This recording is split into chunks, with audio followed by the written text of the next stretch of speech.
আচ্ছা, স্বাধীন, স্বাধীন আপনাকে যুক্ত করা হয়েছে। প্লিজ আনমিউট করে বলুন। ভাইয়া কেমন আছেন?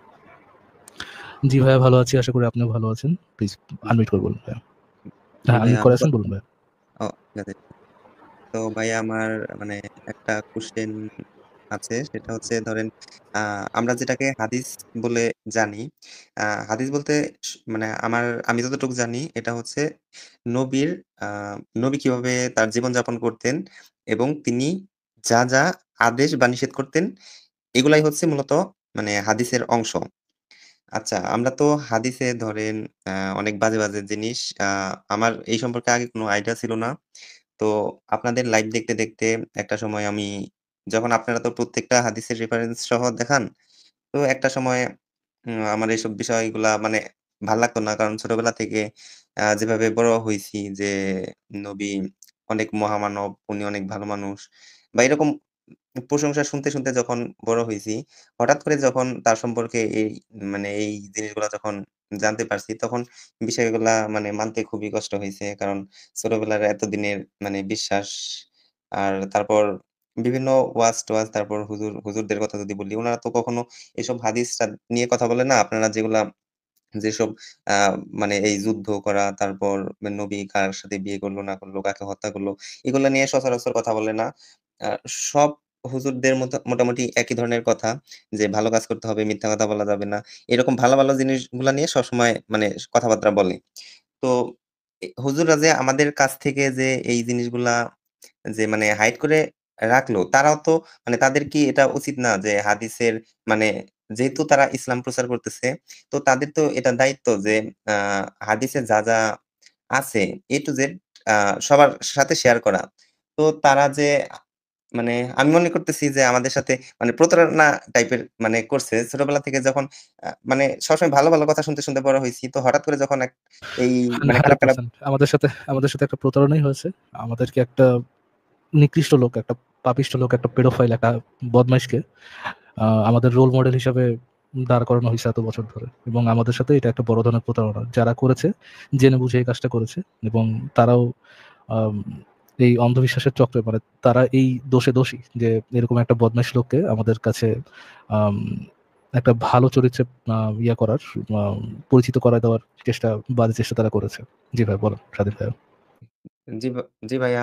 তো ধরেন ওই আমরা ওই যে মানে আলেম আছে বা হুজুররা আছে তাদের তো আমরা অনেক মানে এমনি সামাজিকভাবে সবাই মোটামুটি ভালো মানুষ বলে মানে মনে করে আরকি। তো এটা কি তাদের মানে তারা যদি সৎ থাকে, তারা যদি নিজেদের কাছে মানে তারা যদি মনে করে যে না তারা সৎ, তাহলে তো তাদের এটা উচিত যে মানে সবকিছুই A to Z শেয়ার করা। তাহলে কি তাদের কি এটা কি সততার মানে ঘাটতি না? যে আম আমি মানে বেছে, বেছে আমি একটা অংশ আমি সবার কাছে মানে ছড়িয়ে দিব। আর কিছু অংশ আমি হাইড করে রাখবো। তারপর ওগুলা নিয়ে কোয়েশ্চেন করলে তখন মানে আ ধরেন ওগুলা নিয়ে কোয়েশ্চেন করলে তারপর মানে তাকে বলবে যে, "এই তোমাকে শয়তান তোমাকে শয়তান ওয়াসওয়াসা দিতেছে।" মানে এই টাইপের মানে আজব, আজব কথাবার্তা বলে। তাহলে কি মানে এটা কি তাদের সততার মানে ঘাটতি না? তাদের তো উচিত ছিল। কারণ এত 100% তারা হচ্ছে রুটি-রুজির জন্য আ তারাও বুঝতে পারে। তারা যখন পড়ে তখন তো ভালো খারাপ ২ চরিত্রই পড়ে, রাইট? এবং একটা বড় সময় ধরে তারা কি করেছে? নবীর এই খারাপ চরিত্রের বিষয়গুলো তারা হাইড করে, তারা নবীর নামে বিভিন্ন ধরনের বানায়, বানায় গল্প ওয়াজ মাহফিল করে তারা মানুষের কাছ থেকে টাকা-পয়সা ইনকাম করছে। মানুষকে ভং-ভাং বুঝাইছে। নবীকে দয়াল নবী, দয়ার সাগর, মানবতার কান্ডারি এইসব আগডুম-বাগডুম বানায় মানুষকে একটা ধোঁকার মধ্যে রাখছে। আচ্ছা ভাইয়া, হুজুর এই ইসলামের যে খারাপ বিষয়গুলো আছে এগুলো কি আলিমদের মানে বা রুলস আছে এগুলো কি আলিমরা কি চেঞ্জ করার কোনো রাইট রাখে কিনা? না, না ধরেন 100% খারাপ বিষয়গুলা 100% কোনোভাবেই তারা সেই রাইট রাখে না। যেটা তাহলে আছে ধরেন সেটাই তাদেরকে মানতে হবে। আচ্ছা তাহলে ধরেন ওই ধরেন কোরআন শিক্ষা দিয়ে যে মানে ইনকাম করা যাবে না এটা হাদিসে স্পষ্টভাবে আছে। তাহলে এটা মানে তারা কোন যুক্তিতে এটা তাহলে বাদ দিয়ে দিল? আপনি ট্রান্সপারেন্ট দাড়িওয়ালা হুজুর আহমকুল্লাহর শুনেন নাই? ওয়াজ শুনেন নাই? উনি যে বলছেন যে যদিও স্পষ্ট করে হাদিসে বলা আছে নবী মোহাম্মদ এই কাজকে ভর্ৎসনা করেছেন। তারপরেও সমস্ত আলেম ওলামা মিলে একমত হইছে যে যেহেতু ভাই এইটা কইরা টাকা নেওয়া ছাড়া চলার কোনো উপায় নাই, সেহেতু ভাই এটা আমাদের নিতে হবে। তো এই ধরনের ভন্ডামি যেখানে সে নিজেও জানে যে হালাল কোনো কিছু হালাল বা হারাম করার দায়িত্ব একমাত্র আল্লাহর, এবং এই জিনিসটা বলে দিবে কে, কোনটা হালাল কোনটা হারাম সেই জিনিসটা বলে দেবে হচ্ছে গিয়ে নবী মোহাম্মদ, যিনি শিশুর সাথে যৌন সঙ্গম করেছিলেন। এছাড়া নবী মোহাম্মদ আর আল্লাহ ছাড়া কেউ কোনো কিছুকে হালাল বা হারাম করতে পারে না, এটা সে জানে। জানার পরেও সে বলতেছে যে সমস্ত আলেম ওলামা মিলে একমত হয়েছে যে এই হারাম কাজটা আমরা এখন থেকে কি করে নিলাম, হালাল করে নিলাম। আসিফ ভাই, ওই ভিডিওটা কি আপনার হাতের কাছে আছে আসিফ ভাই? অবশ্যই অবশ্যই নাকি একটু প্লিজ দেখাতে পারবেন? দিচ্ছি দিচ্ছি, দাঁড়ান। মানে কি একটা অবস্থা, তাই না?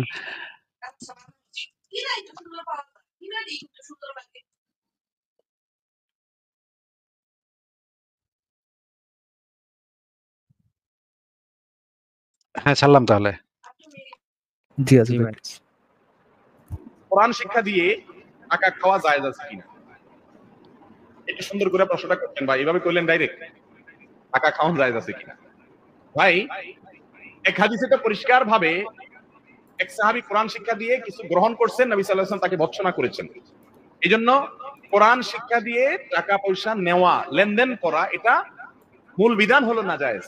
কিন্তু সারা পৃথিবীর ওলামায়ে মুতাআখিরিন সবাই একমত হয়েছেন যে দিন শিক্ষা দেওয়ার জন্য যারা নিজেদের সময় ব্যয় করবে, তাদের জন্য যদি পারিশ্রমিক নির্ধারণ করা না হয়, তাহলে দিন শিক্ষা দেওয়ার কোনো মানুষ পাওয়া যাবে না। আর তারাই বা কিভাবে চলবে? এই জন্য তাদের প্রয়োজন অনুযায়ী তারা চাইলে পারিশ্রমিক নিতে পারবে।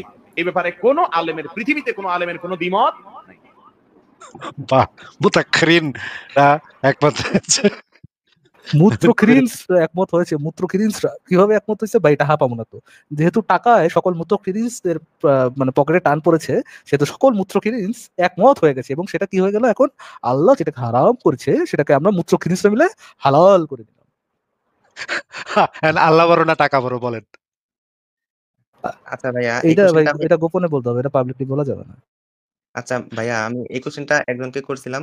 পরে সে আমাকে মানে অ্যান্সার দিছে যে মানে কি ইসলামের কিছু, কিছু মানে জিনিস যদি আলেমরা চায়, মানে সব আলেমদের ঐকমত্যের ভিত্তিতে মানে এই রুলস এটা নাকি চেঞ্জ করতে পারে। এরকম রেফারেন্সটা কি আচ্ছা, ভাই? এটা কে বলেছে ভাই? যদি একটু মানে আমাদেরকে বলতেন, আমরা আমরা একটু এটার সাথে রেফারেন্স গুলো দেখে নিই, যে যেই কথাটা আপনি দেখেন যে আলেমরা যদি চায় তাহলে নাকি নবীর কথা উল্টা দিতে পারে। এটা এটা কোন আলেমে বলেছে বা কোথায় লেখা আছে সেটা একটু দেখান আমাদেরকে, আমরা একটু দেখাই। এটা হচ্ছে দেখেন, যেটা বলা আছে যে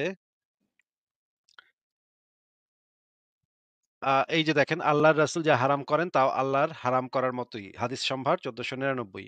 দেখেন এখানে যেটা বলা আছে, কুরআনুল করিমে আল্লাহ পাক বলেন, তিনি রাসূলুল্লাহ প্রবৃত্তির তাড়নায় কোনো কথা বলেন না। তিনি যা কিছু বলেন তা তো কেবলই ওহী। দেখা যাচ্ছে ভাই? জি ভাইয়া, জি। মানে মুহাম্মদের কথা নির্দেশ হচ্ছে ওহী। মুহাম্মদ নিজে থেকে কিছু বলে না।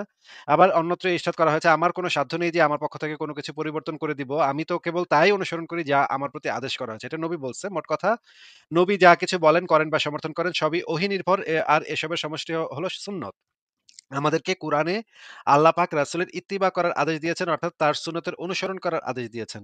সুতরাং সুন্নত আল্লাহ পাকের পক্ষ থেকে উম্মতের জন্য তারা সরই প্রমাণ সাব্যস্ত হলো। মানে নবীর সুন্নতটা আঁকড়ে ধরতে হবে, সেটাই হচ্ছে সরই মানে হুকুম।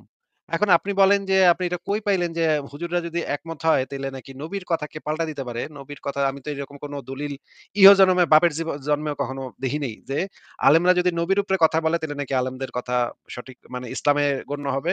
এটা পাইছেন কোথায় ভাই?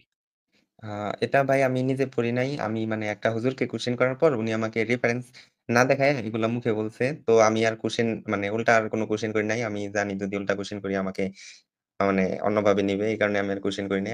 উনি বলছে আমি জাস্ট চুপ করে শুনছি। আপনাকে স্লাইড আল্লাহু আকবার করা হবে নাকি? হ্যাঁ, আমি এটা মানে জানি দেখে আমি উল্টা আর কোনো কোয়েশ্চেন করি নাই। তো আমাকে এগুলা বুঝায় মানে বুঝাই দিছে যে বলছে এটা মানে আছে, আমাকে কোনো রেফারেন্স তারা দেখায় নাই। ঠিক আছে, তাহলে তো ভাই এটা নিয়ে আর কি বলব ভাই। আচ্ছা, কিন্তু আমি আমার বাপের জন্মে এরকম কোনদিন শুনি নাই যে আলেমরা যদি একমত হয় তাইলে নাকি নবীর কথারে পাল্টা দিতে পারে। এটা তো ভাই নবীর একটা শব্দ পাল্টা দিতে পারে। এটা সারা পৃথিবীর সমস্ত আলেম চিপ্পা রস বের করলেও তো নবীর একটা কথা থেকে এদিক থেকে এদিক হইতে পারে না। এটা ইসলাম অনুসারে। হ্যাঁ? আচ্ছা ভাই, আমি একটা মানে একটা হাদিস শুনছিলাম আসিফ মানে ভাই, আমার আপনি মনে মানে হয় লাইভে একটা কথা বলছিলেন যে দেখেন, তারা মুতাক্ষরিনসরা আর কি সবাই মিলে এটা ডিসাইড করতে পারছে বা এটা রিয়েলাইজ করতে পারছে যে কোরআন শিক্ষা দেওয়া যদি টাকা না নেয় মানুষ, তাহলে মানুষ মানে কোরআন শিক্ষা দেওয়ার তো মানুষ পাওয়া যাবে না, এবং আহ, এখানে কোরআন শিক্ষা দেওয়ার মানুষের অভাব পড়ে যাবে, ইসলামের ক্ষতি হবে। এই জিনিসটা তারা এই মুতাক্ষরিনসরা বুঝতে পারছে। তো কিন্তু তারা সবাই মিলে এই জিনিসটা বুঝতে পারে নাই যে আম, শিশুর সাথে বিবাহ করা, শিশুর সাথে যৌনসঙ্গম করা, দাসীকে মানুষকে যুদ্ধবন্দী নারীকে দাসী হিসাবে নিয়ে আসা, তাকে দর্শন করা, এইটা খারাপ এবং এটাকে হারাম করতে হবে। এইটাতে তাদের কোনো ইয়ে নাই, মানে এইটা তারা রিয়েলাইজ করে নাই কখনো। মানে এটা তাদের হ্যাঁ, কাছে অত মুতাক্ষরিনরা এই ইম্পর্টেন্ট বিষয় জিনিসটা না। হ্যাঁ, এই জিনিসটা মুতাক্ষরিনদের কাছে তো ইয়া না, ভাইটাল ইস্যু না। যে যতটা ইম্পোর্টেন্ট ইস্যু হচ্ছে গিয়ে টাকা-টুকা নেওয়া যাবে কিনা, বুঝছেন? হুম, জি ভাই, এটা একটা ভালো ভাই পয়েন্ট বলছেন। একটা আমি আপনার লাস্ট একটা লাইভে শুনলাম আর কি। ভাই আমি একটা হাদিসের কথা বলবো। আমি শুনছি তো, মানে আমি শুনছি, আপনি মানে বলবেন যে এই হাদিসটা মানে আছে কিনা, আপনারা তো পড়ছেন। এরকম কোন হাদিস আছে কিনা? আচ্ছা বলেন দেখি, বা আমাদের জানা থাকলে বলতে পারবো। বলেন। জি, মানে নবীর সাহাবীরা নাকি একদিন মানে একদিন মানে ফসল আ চাষ করার জন্য হয়তোবা মানে ফসল ক্ষেতে কোনো পরিচর্যা করতেছিল। তো নবী পাশ দিয়ে নাকি হেঁটে যাচ্ছিল। তখন নাকি উনি বলছিল যে আ মানে এই পরিচর্যা-টরিচর্যা করার দরকার নেই। সবকিছু আল্লাহর রহমতে এমনিতেই হয়ে যাবে। না, পরে এটা নাকি না, হাদিসটা এরকম না। হাদিসটা হচ্ছে যে খেজুরের বাগানে কৃষকরা খেজুরের পরাগায়ন করত। হ্যাঁ? হ্যাঁ, খেজুরের পরাগায়ন করে দিত। মানে হচ্ছে গিয়ে এটা কৃষকরা করে। কৃষকদের এই পরাগায়নের পদ্ধতি আছে একটা। তো কৃষকরা অনেক বছর আগে থেকেই তারা এগুলো জানে কিভাবে পরাগায়ন করতে হয়। তারা পরাগায়ন এভাবে করে দিচ্ছিল। কিন্তু মোহাম্মদ এখানে গিয়ে পাকনামি করতে গিয়া একটা ফাপড়ে পইড়া গেছিল আরকি। আচ্ছা আমি হাদিসগুলা বের করতেছি, দেখাচ্ছি। একই রকম কিন্তু আসিফ ভাই, মানে কেউ তারা জিজ্ঞেস করে নাই, কেউ কে তার এক্সপার্ট অপিনিয়ন সম্পর্কে চাই নাই। যে গাদার পিঠে যখন যাচ্ছিল ওইরকম, যে কেউ তারা জিজ্ঞেস করে নাই হুজুর সূর্য কোথায় ডুবে যায়, কেউ জিজ্ঞেস করে বাল পাকনামি কইরা তুই জানো সূর্য কই ডুবে যায়, দাও আমি কত বড় বাল পাকনা আমি কইতাছি। এই যে কথাটা কেউ জিজ্ঞেস করে নাই যে হুজুর এই সম্পর্কে আপনার এক্সপার্ট অপিনিয়ন দেন। বাল পাকনায় পাকনামি করে এই কথাটা বলতে গেছে। দেখেন ভাই কি কথাটা বলছে একটু দেখেন। পাকনামি করতে গিয়ে ধরা খেয়েছে। দেখেন, এই ১ম এ আমরা দেখে নিই, ওইখানে যাওয়ার আগে ১ম এ আমরা দেখে নিই। সুনান আবু দাউদ শরীফ ইসলামিক ফাউন্ডেশন ৩৬০৭ নম্বর হাদিসটা পড়ে নিই। মুহাম্মদ বলতেছে, আ যার হাতে আমার জীবন, যা কিছু এর মুখ থেকে বের হয় তা সবই সত্য। মানে মুহাম্মদ বলল যে তার মুখ থেকে যেই কয়টা কথা বের হয়, প্রত্যেকটা শব্দ, প্রত্যেকটা কথা হচ্ছে সত্য কথা। আল্লাহর পক্ষ থেকে তার কাছে আসে। ঠিক আছে? এরপরে আ এবার আমরা দরসে ইবনে মাজা গ্রন্থ থেকে পড়ে নিই। এটা একটু আগে আপনাকে দেখাইছি যে মোহাম্মদ যেটা বলে সেটা আল্লাহর ওহী। মোহাম্মদ নিজে থেকে কোনো কথা বলে না। এটা আল্লাহরই ওহী। মোহাম্মদের মুখ থেকে যে কয়টা কথা বের হয়, প্রত্যেকটা কথা, প্রত্যেকটা হুকুম হচ্ছে আল্লাহর ওহী। এবার আমরা সহিহ মুসলিমের ইসলামিক ফাউন্ডেশন থেকে একটা হাদিস পড়ি। হাদিসটা হচ্ছে ৫৯১৫ নম্বর হাদিস। রাসূলুল্লাহ সাল্লাল্লাহু আলাইহি সাল্লাম মদিনায় আগমন করলেন। লোকেরা খেজুর গাছ তাবির করত। রাবী বলেন, অর্থাৎ নর ও নারী ফুলের রেণুকে মিশ্রণ ঘটিয়ে খেজুর গাছকে গর্ভধান করত। তখন রাসূলুল্লাহ সাল্লাল্লাহু আলাইহি সাল্লাম বললেন, তোমরা কি করছো? তারা বলল, আমরা এরূপ করে আসছি। তিনি বললেন, তোমরা এমন না করলেই বোধহয় ভালো হয়। রাবী বললেন, সুতরাং তারা তা বর্জন করলো। আর এতে খেজুর ঝরে পড়লো, অথবা রাবী বলেছেন তার উৎপাদন কমে গেল। মানে পুরা অবস্থা খারাপ। পুরা বাগান, বিরাট বাগান, তো সেখানে তো বিরাট খেজুরের ক্ষেত। পুরা সব গেছে গা, একেবারে সব নষ্ট হয়ে গেছে। পুরা সব খেজুর ঝরে পড়তেছে। এখন রাবী বলেন, লোকেরা রাসূলুল্লাহ সাল্লাল্লাহু আলাইহি ওয়াসাল্লামের কাছে এই ঘটনা বলল। তখন তিনি বললেন, আমি তো একজন মানুষ। দিন সম্পর্কে যখন তোমাদের আমি কোনো আদেশ দেই, তখন তোমরা তা পালন করবে। আর যখন আমি কোনো কথা আমার মতানুসারে বলি, তখন আমি তো একজন মানুষ মাত্র।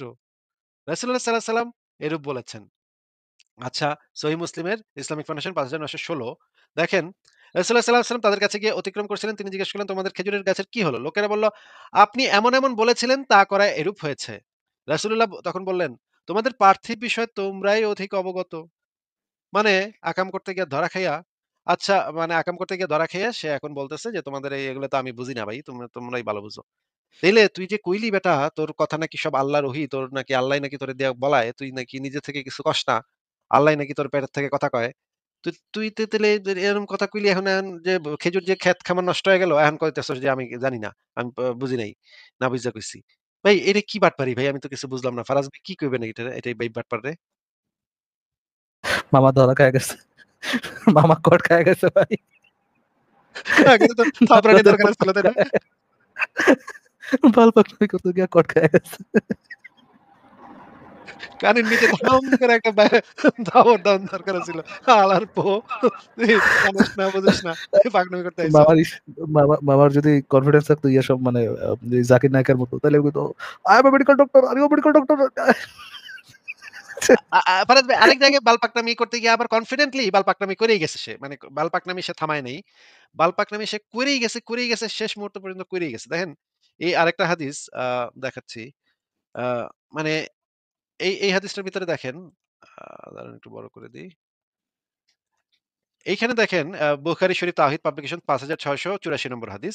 আবু সাঈদ হতে বর্ণিত। নবী সাল্লাল্লাহু আলাইহি ওয়াসাল্লামের নিকটে এসে বলল, "আমার ভাইয়ের পেটে অসুখ হয়েছে।" তখন নবী বললেন, "তাকে মধু পান করাও।" এরপর লোকটি ২য় বার আসলে তিনি বললেন, "তাকে মধু পান করাও।" এরপর ৩য় বার আসলে মানে পেটে ব্যথা সারে না। ৩য় বারও কইতেছে, "মধু পান করাও।"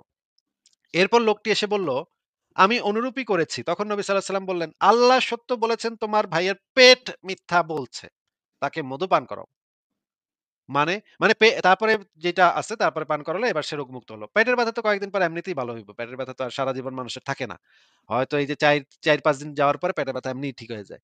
কিন্তু এই যে মোহাম্মদ যে কন্টিনিউয়াসলি তারে বলতেছে যে মধু পান করাও তোমার এখন পেট ঠিক হইতেছে না এখন কইতেছে তোমার আল্লাহ সত্য বলেছে তোমার ভাইয়ের পেট নাকি মিথ্যা বলতেছে। মানে পেটে আসলে ব্যথা হইতেছে না। পেট হুদাহুদি মিথ্যামিথ্যি ব্যথার ফাইজলামি করতেছে পেটটা। ফারাজ ভাই বুঝছেন পেট কেমনে মিথ্যা বলে? আমি তো বুঝি না ভাই। আসিফ ভাই, আহ, আসিফ ভাই আমার কাছে একটা ভিডিও ছিল বুঝছেন, একটা ইন্ডিয়ান এক এক ওরকম বালপাকনার ভিডিও ছিল। সে এক ইয়ে ইন্ডিয়ান হুজুর আর কি, মানে সে সে মানে হিন্দু হুজুর টাইপের আর কি। সে যে বলতেছে যে সে তন্ত্র করে ব্যথা ভালো করে দিতে পারে। তো সামনে এক মহিলা দাঁড়াইছে, বেডি মানুষ, সে দাঁড়ায় বলতেছে যে আমার অনেক মাথা ব্যথা, আপনি কি তন্ত্র দিয়ে আমার মাথা ব্যথা ঠিক করে দিতে পারবেন কিনা? তো এরকম কিছুক্ষণ করলো, করে বললো যে আব্বা তাইয়ে। পরে বলতেছে না এখনো ব্যথা আছে। কয়, না না আপনি মিথ্যা করতেছেন। লাইভে চলতেছে, ভিডিও চলতেছে। আবার ফুক করে দেয়, এখন চলে গেছে, এখন বলেন। না না এখনো আছে। আবার মহিলা বলেই যাচ্ছে যে ওনার মাথা ব্যথা আছে, মাথা ব্যথা আছে, বাট সে মানতে নারাজ করে, না মহিলা মিথ্যা কথা বলতেছে। সেম জিনিসটা হলো। আচ্ছা দেখি আসি ভাই আপনার এই প্রশ্নটা কাট করে আমি ওটার সাথে দেখি লাগাই দিতে পারি কিনা, বা কেউ যদি ওই ভিডিওটা পায় থাকেন ইউটিউবে, একটু যদি লিঙ্কটা দিতে পারতেন, আপনার যদি কেউ ধরতে পারেন লিঙ্কটা দিতে পারলে আমি এখনই দেখাই দিতে পারতাম। ফারাজ ভাই আমিও কিন্তু একটা মন্ত্র জানি, সেই মন্ত্রটা পড়লে কিন্তু মানুষ অদৃশ্য হয়ে যায়, বুঝছেন? মনে করেন আমি আপনার এখান থেকে লাইভেই মনে করেন এখান থেকে ফু দিয়ে দিব মন্ত্রটা পড়ে আপনি অদৃশ্য হয়ে যাবেন। তারপর যদি কেউ আপনারা দেখতে পায়, যদি কেউ আইসা পাশে থেকে কয়, "আমি তো দেখতেছি ফারাজরে।" আমি বলব যে, "ও তো মিথ্যা বলছে।" আপনি যদি বলেন, "আমি তো আয়নায় নিজেরে দেখতে পাইতেছি।" আমি বলব, "আপনার চোখ মিথ্যা বলছে।" এখন বলেন আপনি আমার কথাটা ভুল প্রমাণ করবেন কেমনে? তো এই জন্য তো ভাই আমিও করতে পারি, কোনো একটা মুভিন যুক্ত হচ্ছে, আমি ছু মন্তর ছুকে করে দিলাম যে আপনি এখন প্যান্টে হেগে দিচ্ছেন। আমি বললাম, না ভাই না ভাই আগে নেই। মিথ্যা কথা বলতেছেন। আপনার প্যান্ট মিথ্যা বলছে বা আপনার পাছা মিথ্যা খুলে বলছে। খুলে দেখান।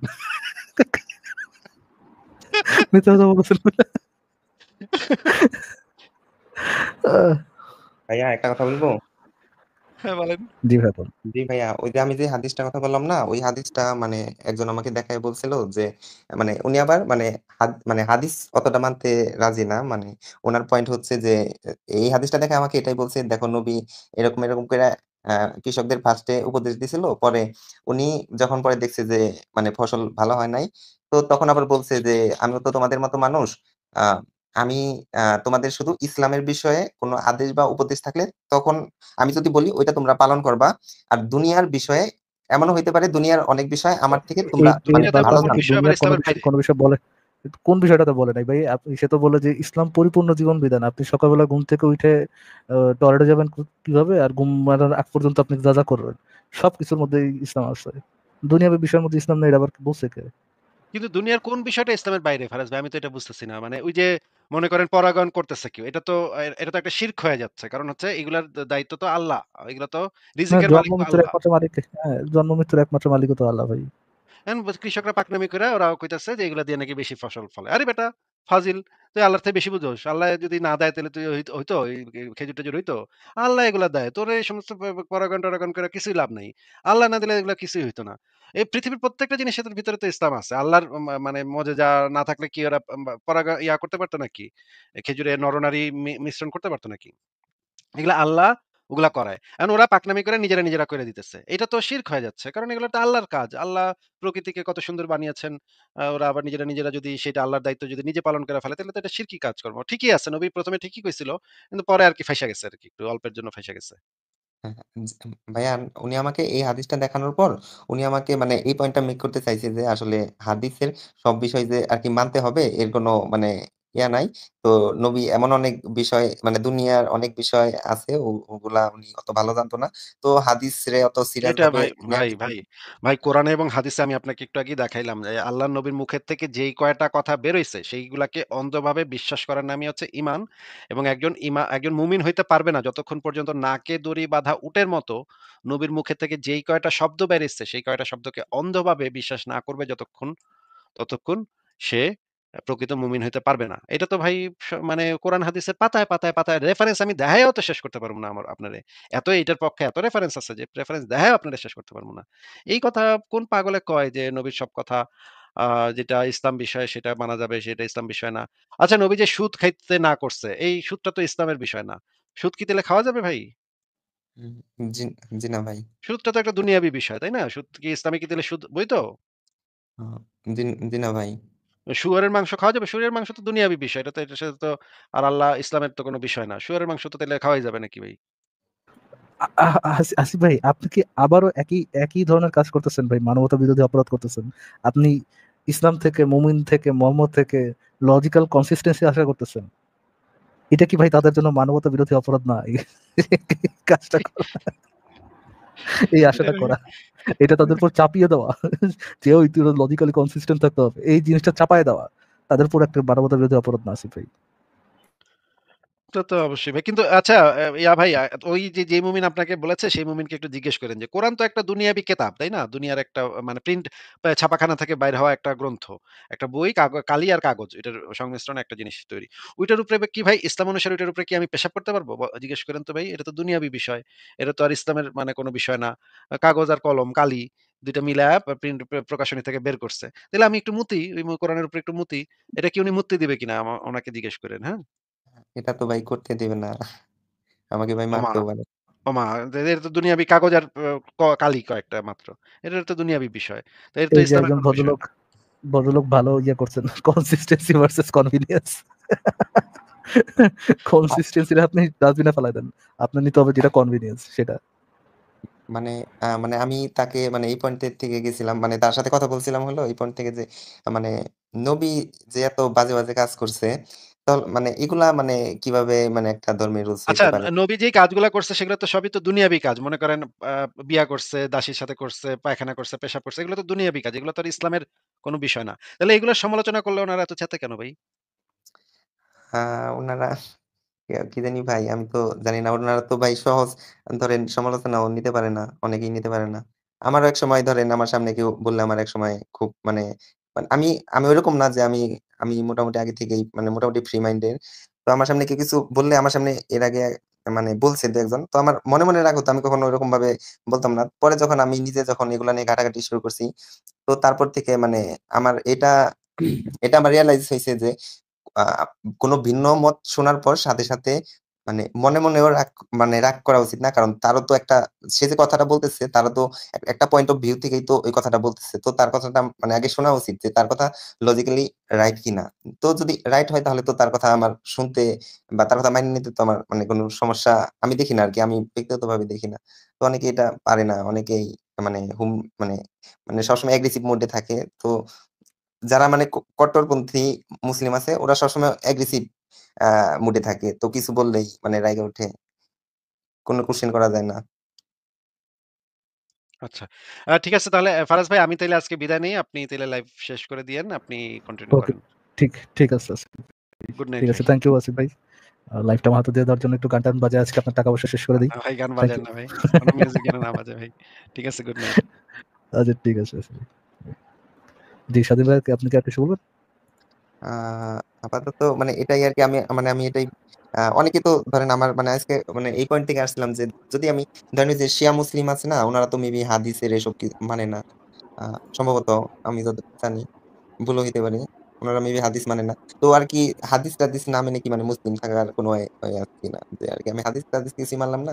মানে নামে মাত্র মুসলিম থাকলেও তো ভাই লাভ আছে। ধরেন নামে মাত্র মুসলিম থাকলাম। আল্লাহ তো বলছে যে তো যে একদিনও আমার উপর বিশ্বাস করছে সে একদিন শিয়া জান্নাতে যাবে। হাদিস তো মানে না জিনিসটা এরকম না, শিয়াদের হাদিস হচ্ছে ডিফারেন্ট। হাদিস ডিফারেন্ট মানে শিয়ারা ডিফারেন্ট সর্ট অফ হাদিস করে একসেপ্ট করেন, এবং শিয়াদের কোরআনের মধ্যেও মানে ডিফারেন্স আছে। সুন্নিদের কোরআন আর শিয়াদের কোরআনের মধ্যেও ডিফারেন্স আছে। মানে টোটালি ডিফারেন্স ভাই। টোটালি ডিফারেন্ট না, বাট আমার জানার মতো এক্সট্রা সূরা আছে আর কি। সূরা বেলায়েত নামের এক্সট্রা সূরা আছে আর কি। আর হাদিস মানে তাদের কি যেমন এই যে মুসলিমরা যেটা সহিহ বুখারী বা সহিহ মুসলিম এগুলা ফলো করে, তো ওনাদের হাদিস গ্রন্থের নাম কি আপনি ভাই বলতে পারবেন? তাহলে আমি একটু মানে পড়ে দেখতাম। আমার শিয়া টিয়া তো তেমন একটা আইডিয়া নেই। আপনি একটু নিজেই সার্চ করে দেখেন, ChatGPT তো আছে আপনার কাছে, নিজেই সার্চ করে দেখেন। বাট অনেক ইয়াদেরকে এরকম অনেক হাদিস যারা রাবি আছেন তাদেরকে তারা একসেপ্ট করে না আর কি। শিয়াদের স্টোরি, শিয়াদের যেমন শিয়ারা অনেকেই আছে আপনার তিনজন যে খলিফা আছেন, খলিফাদেরকে তারা কাফের মনে করেন। তারা তারা মনে করেন হচ্ছে আয়েশার মৃত্যুর জন্য খলিফারা দায়ী। এরকম অনেক প্রবলেম আছে শিয়াদের ভার্সন অফ ইসলাম সম্পর্কে।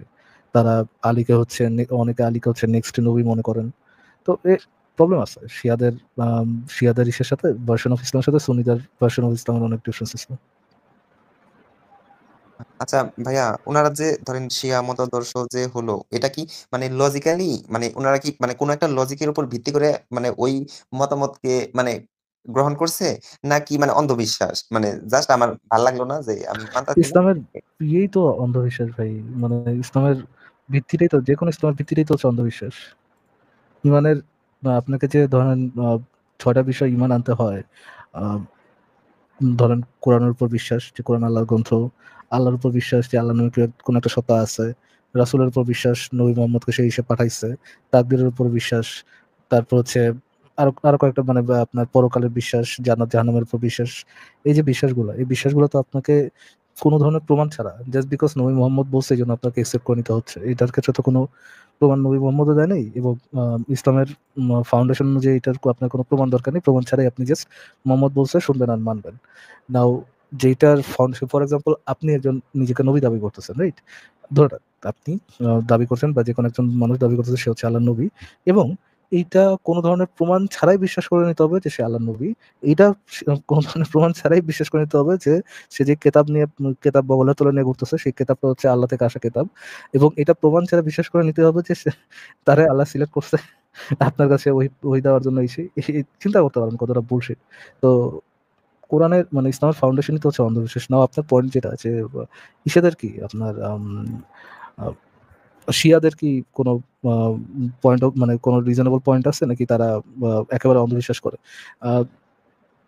এট সাম সেন্স বলা যায় যে শিয়াদের এক্সট্রা একটা অন্ধবিশ্বাস আছে। অন্ধবিশ্বাসটা হচ্ছে যে আম, তারা সাম তারা ফর সাম রিজন, আমি জানি না এক্সাক্ট কোন রিজনের জন্য, তারা মনে করতো যে নবী মোহাম্মদের পর নেক্সট নবী হতে আলী, এবং যেই আহ, আলীর সাথে তারা করছে, আলীর সাথে তারা বিট্রে করছে, আলীকে তারা প্রথম খলিফা বানায় নাই, এবং আলীর বংশকে নির্বংশ করেছে তারা। খলিফার নেক্সট যারা যারা ছিল তারা আলীর বংশকে নির্বংশ করেছে, এবং এইটা এইটা হচ্ছে ইসলামের বিরুদ্ধে কাজ করছে আর কি, সুন্নি যারা যারা ছিলেন। বুঝতে পারছেন না? জি ভাইয়া, বুঝতে পারছি। ধরেন ওই মানে ইসলামের যে 4টা বড় বড় যে কিতাব আছে, তাওরাত, জাবুর, ইনজিল, কোরআন। তাওরাত মেবি ইহুদিদের, জাবুরের মেবি কোনো ধর্মগ্রন্থ নাই, ইনজিল মেবি খ্রিস্টানদের, আর কোরআন তো মানে মুসলিমদের। তো ধরেন ওই তাওরাত যখন আসলো তখন কি মানে তাওরাতের কি মানে আমি জানি না, আপনার আইডিয়া আছে কিনা, আসিফ ভাই হয়তো বা ভালো বলতে পারে, আমি জানি না। ধরেন তাওরাতে কি এরকম মানে উল্লেখ ছিল কিনা যে মানে ভবিষ্যতে এই জাবুর আসবে, কোরআন আসবে, মানে এই টাইপের, মানে এই ব্যাপারে কোনো আইডিয়া আছে নাকি মানে একজন বানাই ইসলাম রেখে গেছে? মানে মোহাম্মদ আর মানে আহ, তৌরাতে তো এই জিনিসটা আছে, ওরাল টোরা যেটা আছে সেটা তো আপনার সেগুলোতে তো আপনার পাওয়া যায় যে এদের বংশ থেকে মানে ইহুদিদের বংশ থেকে নেক্সট নেক্সট নবী আসবে। ইহুদিদের বাইরের বংশ থেকে কোনো নবী আসবে এরকম কোনো রেফারেন্স ইসের মধ্যে নাই। মানে ওল্ড টেস্টামেন্ট নিউ টেস্টামেন্ট কোনোটার মধ্যে নাই। আচ্ছা ভাই, ধরেন ধরেন এখন তো ধরেন আমিও ধরেন এই চার পাঁচটা ধরেন এই গ্রন্থ পড়ার পর ধরেন আমি তারপর দাবি করলাম যে আমি একটা আমার উপর আল্লাহ মানে আল্লাহ একটা নাজিল করছে, বই নাজিল করছে। তো ধরেন এই ৪ টা থেকে আমি সামারি করে মানে ভালো, ভালো পয়েন্ট নিয়ে, নিয়ে আমি একটা গ্রন্থ ধরেন বানাই ফেললাম। ধরেন অনেকেই বলে যেমন অনেকেই দাবি করে যে যেমন নবী কোরআনটা মানে ক্রিয়েট করছে ওই ইহুদিদের গ্রন্থ পড়ে, খ্রিস্টানদের গ্রন্থ পড়ে ওই সব জায়গা থেকে কিছু, কিছু তথ্য নিয়ে কিছু, কিছু জিনিস কপি করে দেন একটা মানে ভার্সন ক্রিয়েট করছে। তো এরকম তো নেক্সট ডে ধরেন কেউ একটা বই আ বানাতে পারে, তাই না? এরকম হ্যাঁ, কেউ বানাইতেই পারে।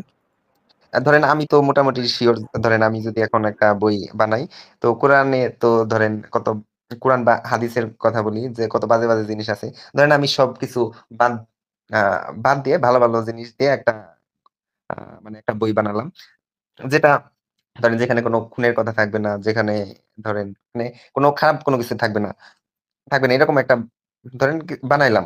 তো এই কন্ডিশনে আমার তো আর প্রুফ দেওয়া লাগতেছে না যে আমি তো আল্লাহ আমার কাছে পাঠাইছে কি পাঠায় নাই। তো এই কন্ডিশনে তো তার থেকে তো মানে ইসলামের থেকে তো একটা বেটার ধর্ম তো আমিও চাইলে মেবি বানাইতে পারবো যদি চাই। জি হ্যালো ভাই, আপনি ভাইয়া। যে কেউ পারবে। হ্যাঁ, তাহলে আমি মানে আমার মানে কোশ্চেন হচ্ছে তাহলে নবী কি মানে মানে গাধা ছিল না যে উনি যে মানে হাদিসের এই বাজে বাজে জিনিসগুলা যে মানে লিখতে বলছে বা লিখে রাখতে বলছে। তো উনি যদি চালাকি করে যদি এই জিনিসগুলা যদি মানে না লিখতে বলতো তাহলে তো ধরেন এই যে আপনারা যে আজকে ধরেন তাকে নিয়ে সমালোচনা করতে পারতেছেন তাকে নিয়ে কোনো ইনফরমেশনও পাইতেন যদি না। ওটা না লেখা থাকতো তাহলে ইসলাম বলে কোনো কিছু থাকবেই না। হাদিস হচ্ছে কোরআনের ব্যাখ্যা।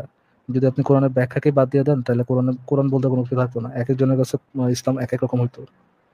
আহ, ধরেন বলতো যে হ্যাঁ ঠিক আছে কোরআনের যে আয়াত কোন পরিপ্রেক্ষিতে নাজিল হয়েছে এর ব্যাখ্যা যদি দিয়া যদি বলতো যে না আমি আমার লাইফে কি কাকে বিয়ে করলাম কাকে বিয়ে করলাম না এগুলা কোনো কিছু মানে তোমরা লিখতে পারবে না এরকম আদেশ দিয়ে গেলে তো ধরেন তাকে নিয়ে ভাই, আমরা এখন কোনো প্রশ্ন। বলতে হবে যে নবী এরকম দূরদর্শী ছিল না। মোহাম্মদ এটা বানিয়ে দিয়ে গেছিল যে একটা ডাকাত ডাকাত দল যারা ডাকাতি করবে in the name of religion. সে ওই ওই ডাকাত দলটা বানায়, ডাকাত দলটাকে এক্সপ্যান্ড করতে ইয়ে ছিল, সাকসেসফুল ছিল। সে মনে করছিল যে ভবিষ্যতে যদি এটা চলে যে নেক্সট জেনারেশনের ডাকাত দল যারা যারা রেখে যাবো তারাও এরকম প্রোগ্রেস করতে পারবে আর কি। তারা ডাকাতি করতে পারবে in the name of religion. তো সেটার প্রবলেমেটিক মনে করেন। কিন্তু এইগুলোকে তো সংরক্ষণ করে যাওয়ার কথা তো নবী জীবদ্দশায় বলে যায়নি ফারাজ ভাই, এটাও কিন্তু একটা গুরুত্বপূর্ণ ব্যাপার। যখন কোরআন সংরক্ষণ করার কথা এলো তখন কিন্তু কয়েকজন বলেছিল এই কথাটা, এই মুহূর্তে রেফারেন্স বা তাদের নামটা আমার মনে পড়ছে না, কিন্তু আমি রিসেন্টলি পড়ছিলাম যে নবী কিন্তু মানে নবী তো লিখে রাখতে বলে না না, এই কোরআনটা, এইভাবে বলেছে। সংরক্ষণ করে রাখতে বলে না এটা কিছু সময়ের জন্য। সেটা হচ্ছে আপনার এই ভয়ে যেন কোরআন আর হাদিস দুটো মিলে না যায়, বাট সে সংরক্ষণের বিরুদ্ধে ছিল না। আচ্ছা, এবং কিন্তু যারা ধরুন লিখেছে, হ্যাঁ বলেন। নবীর জীবন দর্শন জীবিত থাকাকালীন সময় হাদিস সংগঠিত হয়েছে এবং হাদিস লেখা হয়েছে। হাদিসের মানে আর কি পাণ্ডুলিপি একত্রিত করা হয়েছে। কিন্তু যারা এই জিনিসগুলো কোরআন হাদিসের মতো ধরুন রেখেছে তারা তো জানতো না যে ভবিষ্যতে স্ট্যান্ডার্ড গুলো অন্যরকম হয়ে যাবে, এক্স্যাক্টলি, নৈতিকতার মানদণ্ডগুলো আলাদা হয়ে তো যাবে, ভাই তারা তো খুব আপনি একটু গর্ব। কথা বলেন ভাই। আমি একটু একটা ছোট ব্রেক নিয়ে আসতেছি, একটু কথা বলেন। ঠিক আছে ঠিক আছে, আমি হ্যাঁ, আছি। ওকে, থ্যাংক ইউ ইচ্ছামিত ভাই যুক্ত হওয়ার জন্য। মোস্ট ওয়েলকাম স্বাধীন ভাই আপনি, ফারাজ ভাই। আচ্ছা স্বাধীন ভাই, আপনার তো মনে হয় আর কোনো ইয়ে নেই, আপনার তো মনে হয় তেমন কোনো প্রশ্ন নেই। আমি নেক্সট একজনকে যুক্ত করে একটু ব্রেক নিয়ে আসতেছি, ঠিক আছে স্বাধীন ভাই? ঠিক আছে। ওকে, থ্যাংক ইউ, যুক্ত হওয়ার জন্য ধন্যবাদ। রকি।